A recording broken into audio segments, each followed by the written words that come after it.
It stands for Energy Footprint Tool. The EFT helps you gather together and understand what your energy footprint is, your costs, but particularly your carbon footprint for a year.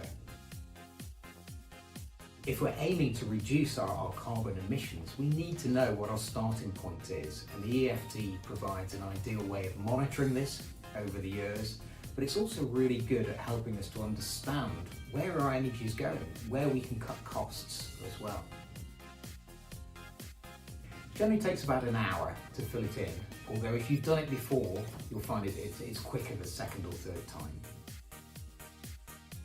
So you need last year's energy bills, both the cost but also points such as the kilowatt hours, gas usage, electricity usage, and of course as well if you're on oil, you'll need your oil bills as well. I would try and do it as soon as possible rather than leaving it until the deadline in the summer. If you're doing your annual accounts now, you might be looking at all these figures anyway, so it's easier to do it sooner rather than later. And also, if you've got any questions or you come across any problems, it gives you more time to actually resolve those things rather than leaving it right up until the deadline.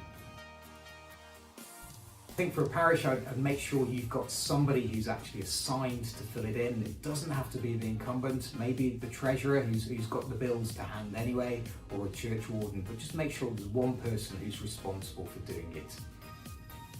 I think the other tip is don't leave it until the last minute. Do it as soon as possible, and if you've got any problems, it gives you more time to sort them out. And it's always good to know what last year's energy bills and footprint was before you start working on how to tackle things this year.